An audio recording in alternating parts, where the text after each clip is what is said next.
the second lecture and today we are going to discuss about electronic theory of electric charge. Previous class में हमने fractional electricity, kinds of charge, इन सब के ऊपर हमने discuss कर लिया था। आज हम उसके आगे पढ़ने वाले हैं और हम देखेंगे पहली चीज आवेश उत्पत्तियों का इलेक्ट्रॉनिक सिद्धांत। तो आइए देखते हैं इसको।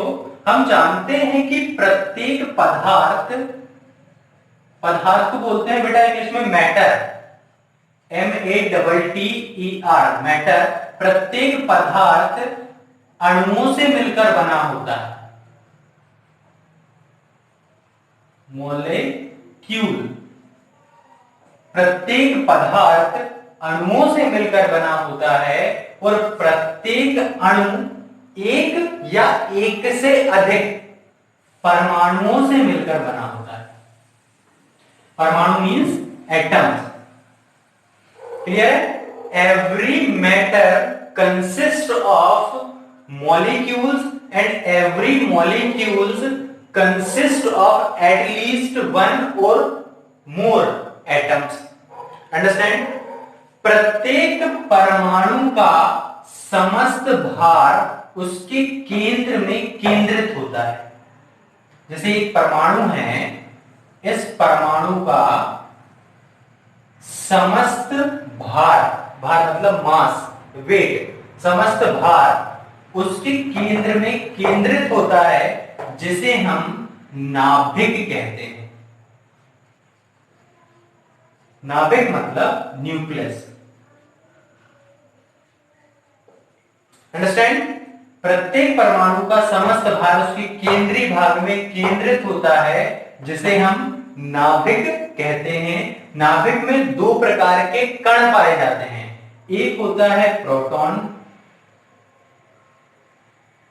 एक होता है न्यूट्रॉन। अंडरस्टैंड? प्रोटॉन पर पॉजिटिव चार्ज होता है, जबकि न्यूट्रॉन पर जीरो चार्ज होता है। ठीक है?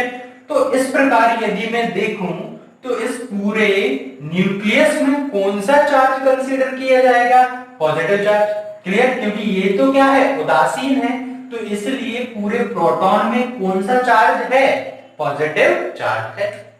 क्लियर है? और इसके बाद ये जो है ये कहलाती है कक्षाएं, जिसको हम बोलते हैं ऑर्बिट। ठीक है? इन कक्षाओं में इलेक्ट्रॉन्स चक्कर लगाते हैं।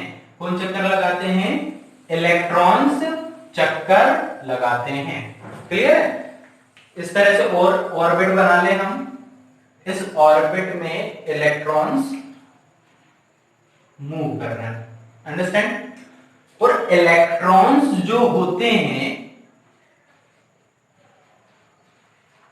इन पर कौन सा चार्ज होता है? तो माइनस चार्ज होता है। क्लियर है? जितने पॉजिटिव चार्ज इस नाभिक में होते हैं, जितने पॉजिटिव चार्ज इस न्यूक्लियस में होते हैं, ठीक उतने ही इलेक्ट्रॉन्स इसकी ऑर्बिट में मूव कर सकते हैं। यही थ्योरी हमारी electronic theory of electric charge कहलाती है। एक बार और समझना कि प्रत्येक पदार्थ अणुओं से मिलकर बना होता है और प्रत्येक अणु परमाणुओं से मिलकर प्रत्येक अणु एक या एक से अधिक परमाणुओं से मिलकर बना होता है। प्रत्येक परमाणु का समस्त भार उसके केंद्रीय भाग में केंद्रित होता है, जिसे हम नाभिक कहते हैं। क्लियर? नाभिक में दो प्रकार के कण पाए जाते हैं, एक प्रोटॉन और एक न्यूट्रॉन। प्रोटॉन पर धनावेश होता है, जबकि न्यूट्रॉन उदासीन होता है। इस प्रकार नाभिक के केंद्र में धनावेश होता है। क्लियर? नाभिक के चारों ओर विभिन्न कक्षाओं में, किसमें? विभिन्न कक्षाओं में इलेक्ट्रॉन चक्कर लगाते हैं और इन इलेक्ट्रॉनों पर कौन सा चार्ज होता है? माइनस चार्ज होता है। आगे की मेन बात ध्यान से सुनना, जितने धनावेश इस नाभिक में उपस्थित होते हैं, ठीक उतने ही इलेक्ट्रॉन इसकी बाहरी कक्षाओं में चक्कर लगा सकते हैं। यही सिद्धांत आवेश उत्पत्ति का इलेक्ट्रॉनिक सिद्धांत कहलाता है। आगे हम समझते हैं कि ये जो न्यूक्लियस है, इस न्यूक्लियस में पॉजिटिव चार्ज है, अंडरस्टैंड। इसके सराउंडिंग जो ऑर्बिट्स हैं, इस ऑर्बिट्स में इलेक्ट्रॉन मूव कर रहे हैं, अंडरस्टैंड। तो ये पॉजिटिव चार्ज है और इन इलेक्ट्रॉनों में नेगेटिव चार्ज है, क्लियर। तो ये पॉजिटिव चार्ज, ये पूरा पॉजिटिव है ना, ये पॉजिटिव चार्ज इस नेगेटिव चार्ज को अपनी ओर क्या करेगा, अट्रैक्ट करेगा या रिपेल करेगा। प्रीवियस क्लास में मैंने बताया था positive is always attract negative charge, understand. तो ये पॉजिटिव चार्ज जो होगा ये इसको भी अपनी ओर अट्रैक्ट करेगा और इसको भी अपनी ओर अट्रैक्ट करेगा, अंडरस्टैंड। लेकिन अब बात समझना कि ये पॉजिटिव चार्ज किसको ज्यादा फोर्स से अपनी ओर अट्रैक्ट करेगा, इस इलेक्ट्रॉन को या इस इलेक्ट्रॉन को, बताओ।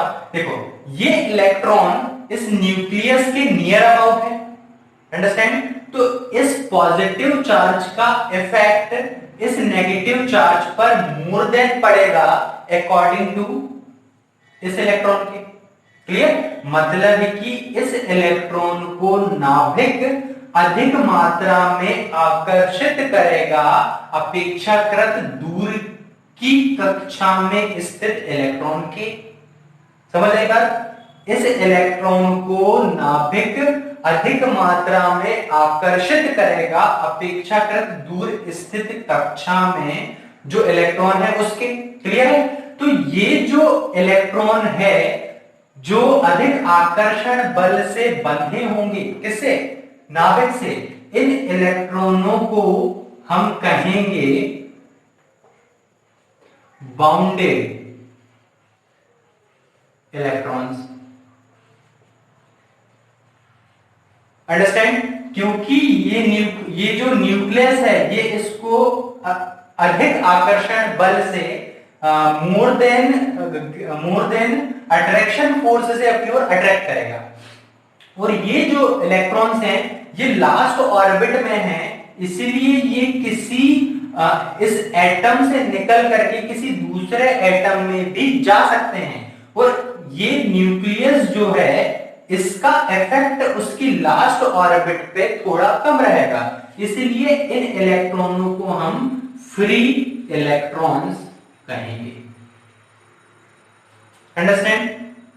चलो एक चीज समझो बात को, मैंने मेन बात क्या कही कि जितने इसमें पॉजिटिव चार्ज है ठीक उतने ही नेगेटिव चार्ज इसकी ऑर्बिट में मूव कर रहे हैं, समझ आ रही बात। कारण समझो, प्रत्येक पदार्थ अणुओं से मिलकर बन रहा है और अणु किससे मिलकर बन रहे हैं, परमाणु से। परमाणु में ध्यान दो, धन आवेश भी है और ऋण आवेश भी है। और पदार्थ मतलब मैटर क्या होती है, संसार की हर एक चीज, जिसके विषय में हम कल डिस्कस कर चुके थे। संसार की हर एक चीज, चाहे वो प्लास्टिक क्यों ना हो, चाहे वो लोहा क्यों ना हो, कोई भी चीज है तो उसमें पॉजिटिव भी है और उसमें नेगेटिव भी है, लेकिन दोनों ही इक्वल कंडीशन में है, इक्वल क्वांटिटी में है, अंडरस्टैंड। इसीलिए हर एक पदार्थ जो है वो करंट नहीं मारता है। यदि उसमें सिर्फ नेगेटिव चार्ज की अधिकता हो जाएगी तो वो क्या करेगा, करंट मारने लगेगा।